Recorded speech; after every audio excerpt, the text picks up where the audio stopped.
My source tonight is the Republican Congressman Mike Lawler of New York. And Congressman, first off, do you think this is a good idea for President Trump to get as involved as he is getting here? Well, look, he's a New Yorker, born and raised in New York City. Yes. Obviously, he cares deeply about what goes on in New York. I think the fact is this is disastrous for the country to have an avowed socialist who talks about seizing the means of production, who talks about banning private property ownership, who wants to defund the police, shut down prisons. Now he's talking about getting rid of the gang database, which is insane. He wants government-run grocery stores.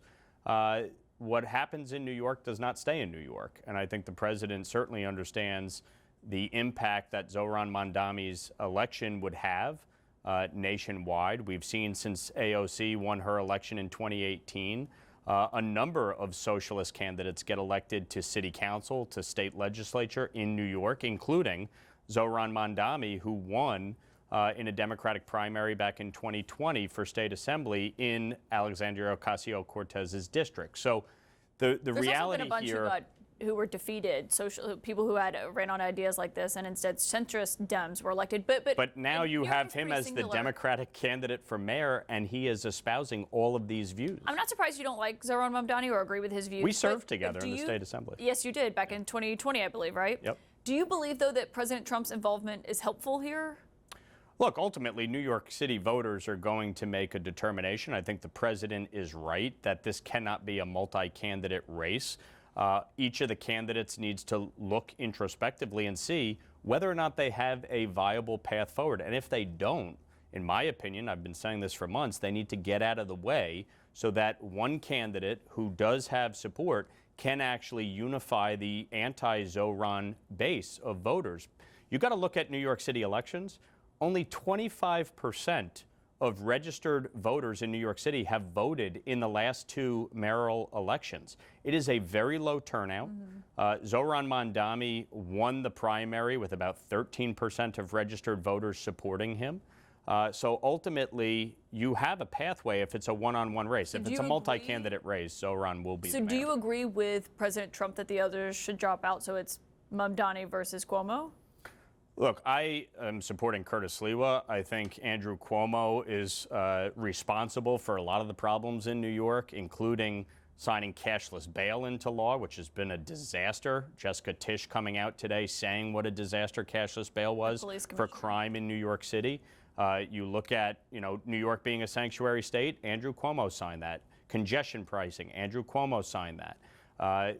The challenges impacting New York, a lot of it at the hands of Andrew Cuomo. So I don't think he's a great solution here. But my view has been whoever is best positioned by September to take on Zohran Mamdani, the other candidates need to look themselves in the mirror, recognize the reality, and do what is right by New Yorkers, not themselves or their party.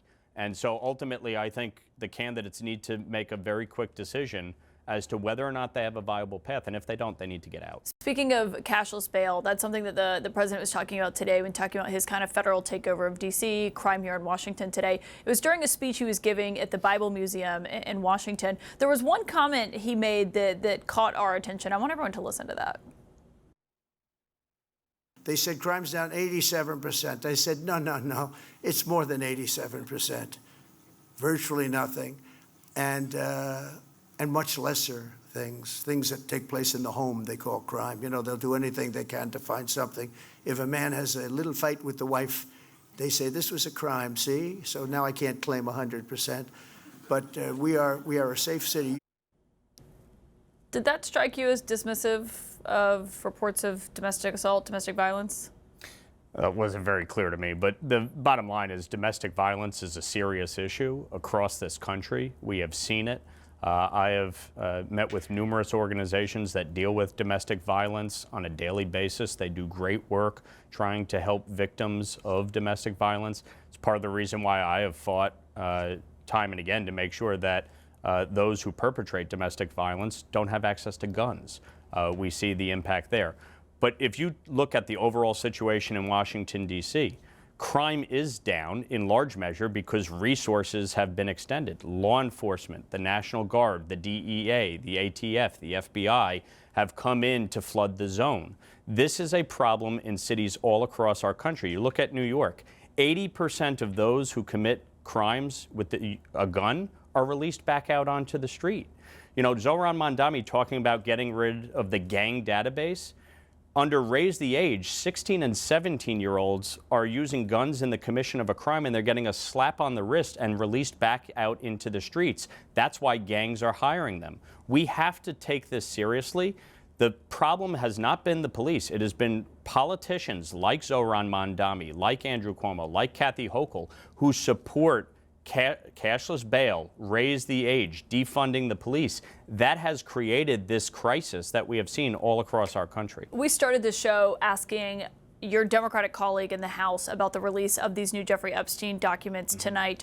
Have you looked at them, and what is your view of what was released tonight and the letter that the White House has said doesn't exist, but seems to purportedly show President Trump's signature at the bottom of it?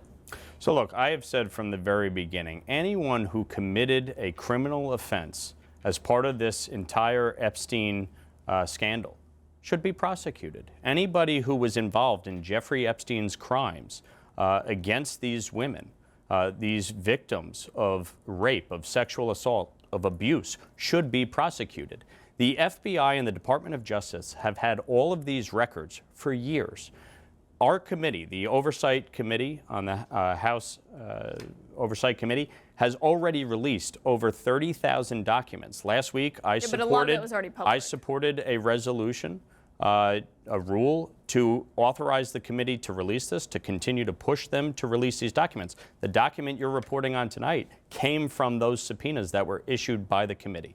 So all of this information is going to come out. It's going to be made available to the public.